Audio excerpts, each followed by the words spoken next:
Hi everyone, welcome back to my channel. In this video, I'm going to show you how to paint this watercolor landscape. I'm using Arches 140-pound cold press watercolor paper.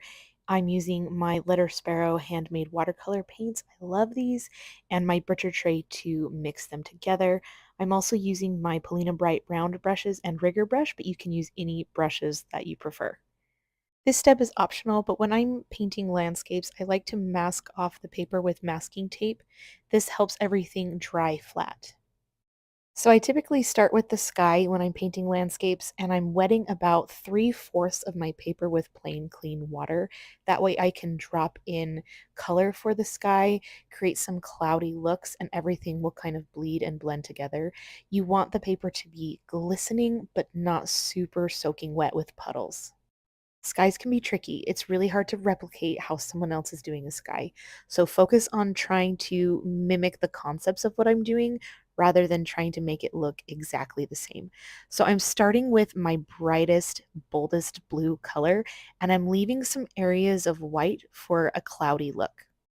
The wispy strokes that I'm doing from side to side are going to give this sky a wispy, really lightly cloudy look. There's so many different types of shapes you can do with your brush to get different looking clouds or a different feeling to the sky, more rainy, thundery, or big bulbous clouds. So I'm going for more of a thin, cloudy, patchy, really bright sunny day type look to my sky. Now, I could have kept my sky how it was, but I wanted to add in some indigo and a little bit of purple just to give more depth and feeling to my sky. I didn't want it to overtake the sky, and so I kept it really light, but you'll watch me as I kind of move things around so that my strokes don't look like paint strokes, but it looks light and airy like a cloudy sky. Anytime you feel like your strokes are too much or too heavy, you can go through with your paper towel and dab some of the color away. This will continue with that cloudy feeling and give it a really misty look.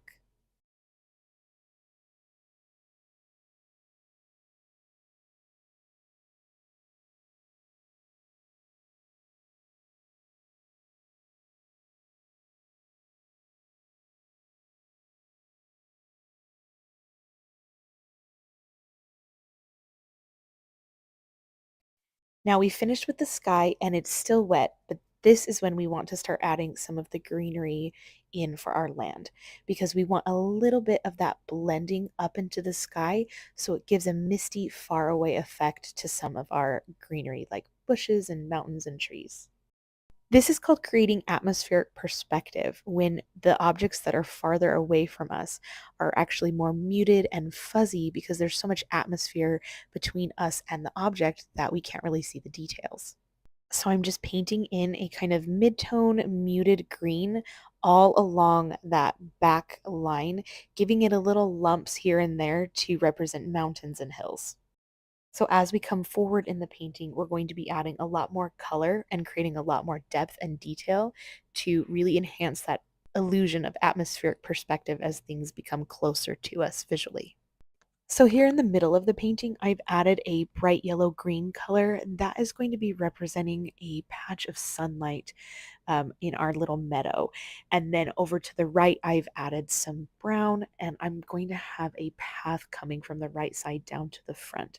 So I'm just starting to layer all of these colors as I'm getting farther down the page. Now I'm adding in just the basic shape of this pathway that I'm trying to create. It doesn't have to be perfect now. I'm going to add in some more greenery around the path that will define the shape better because with 1 point perspective, this doesn't look very good right now. But you'll see how it comes to life at the very end. It will all make sense. So again, it's just about placing in all of the different colors to get the feel. It's what's called a base layer in watercolor. So we're just getting down the colors and then we can add more details as we go. So here I'm starting to add some darker greens to give some dimension and depth into the front of our painting. So this is a mid-tone olive green that's going to start bringing our eye down towards the bottom of our painting.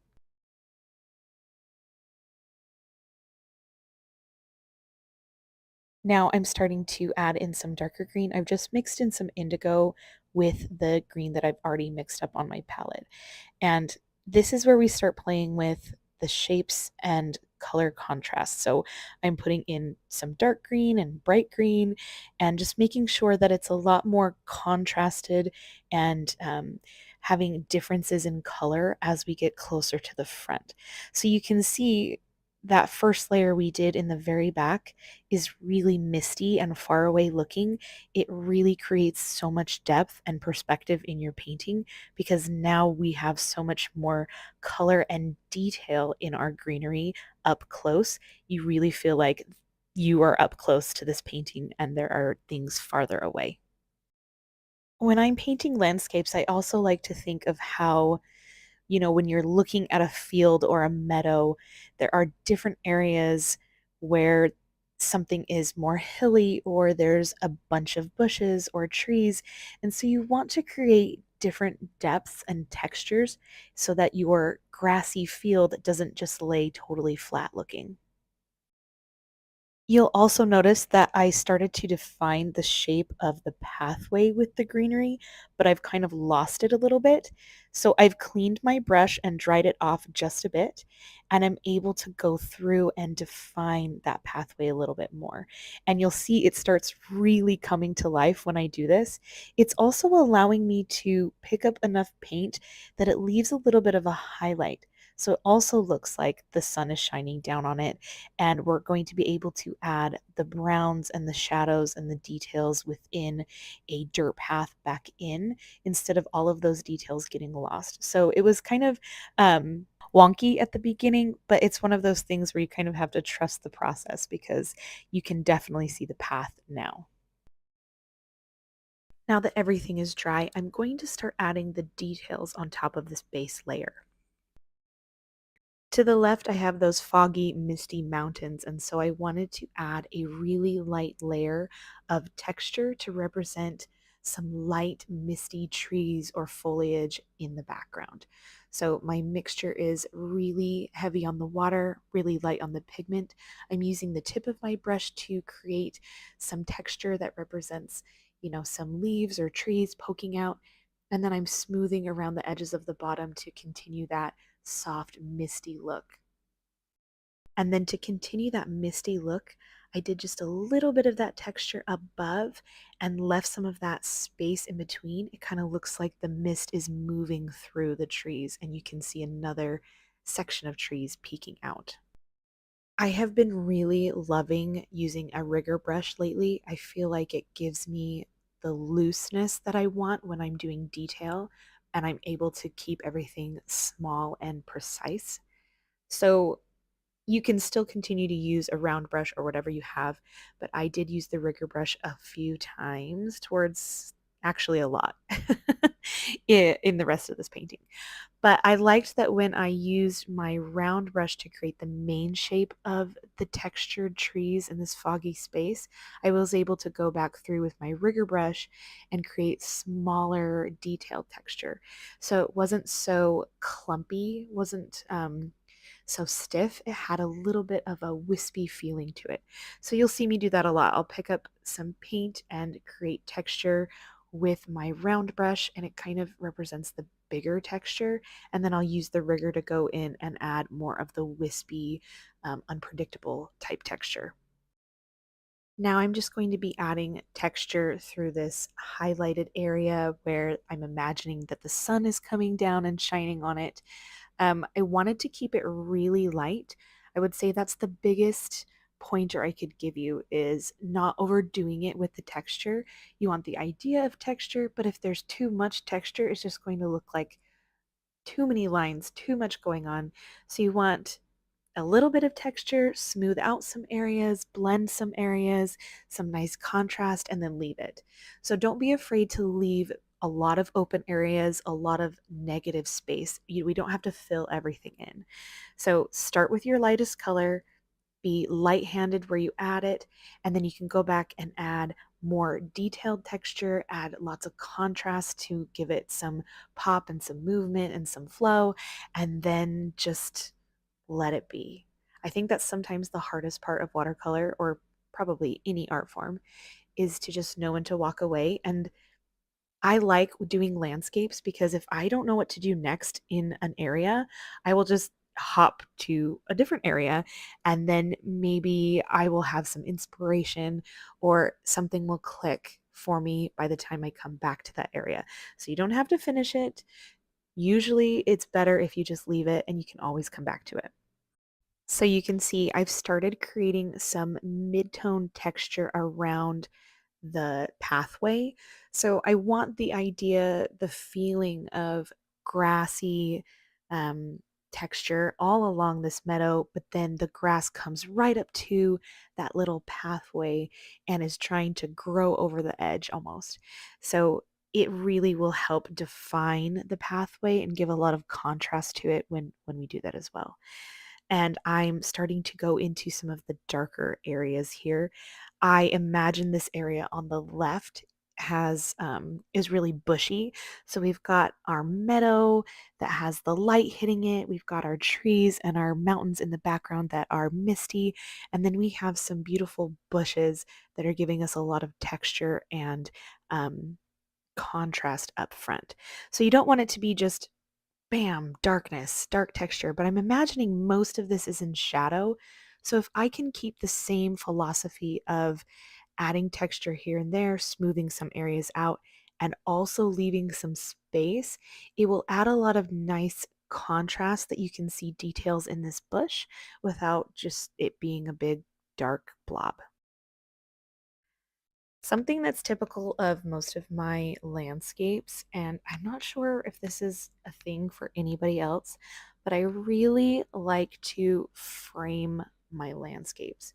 So in the corners and along the bottom, I like doing really some of my darkest colors. So along this left corner and along the right corner, I'm going to be doing my darkest colors. I feel like it adds a lot of shadow as if you're right there ready to jump into the sunlight. And you'll notice in the sky too, I also did some of my darkest colors along the top in the other corners as well. So I don't know if there's anything to that, but I love the way it looks. I feel like it always makes my landscapes look so aesthetic, at least to me, how it's all framed within the darker, more contrasted colors.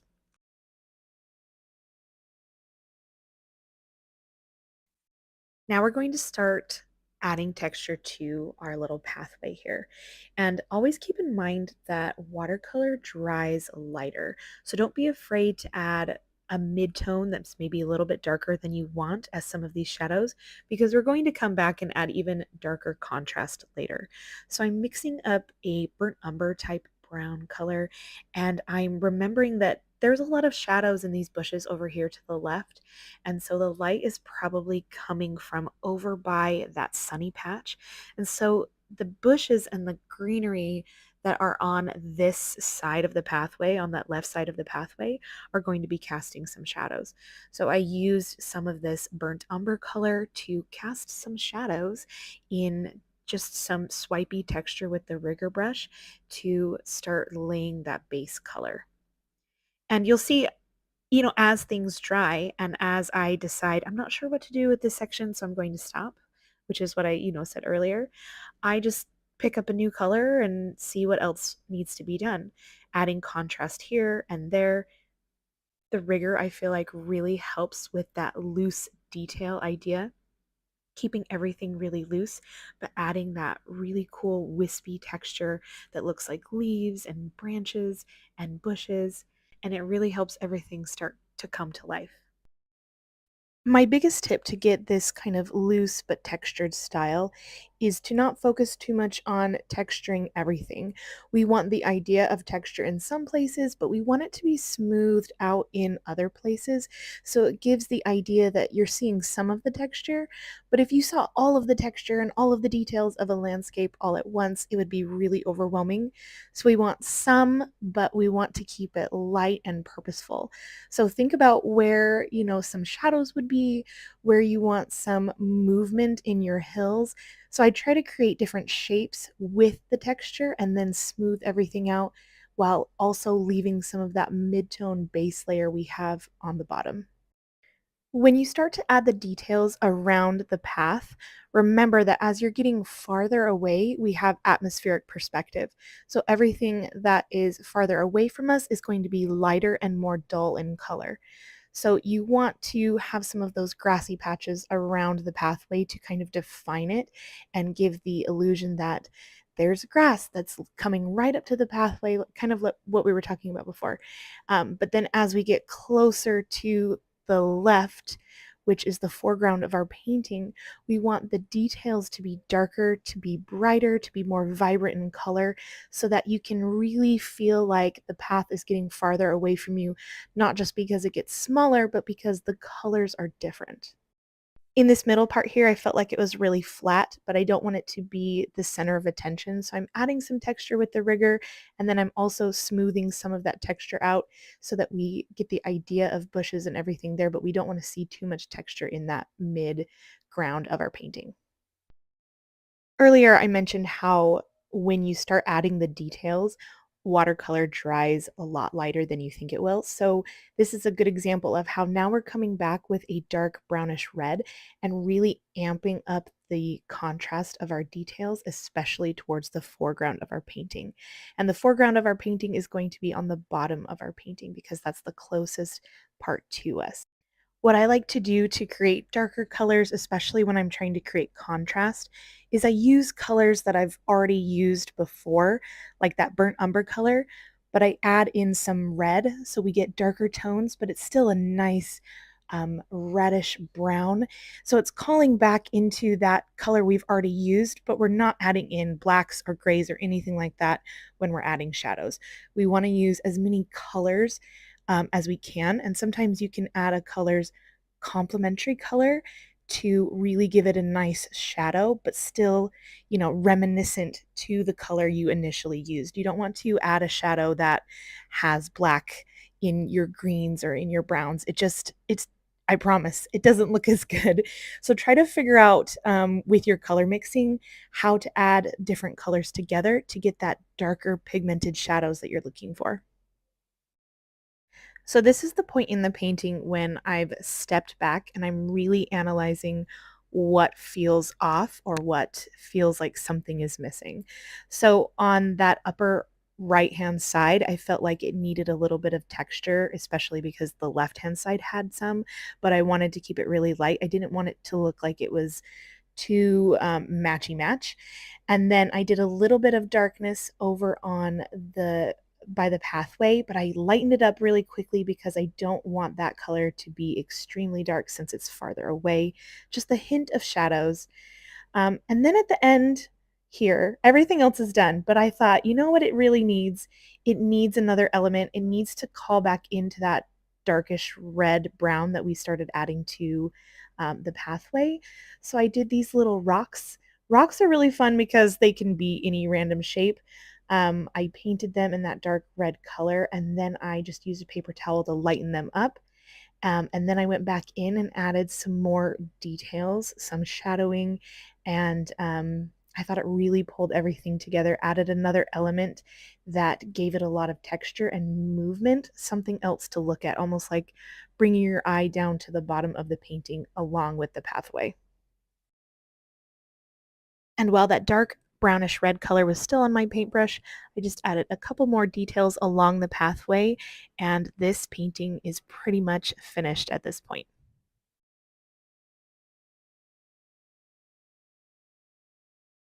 Thank you so much for being here today while I painted this little landscape.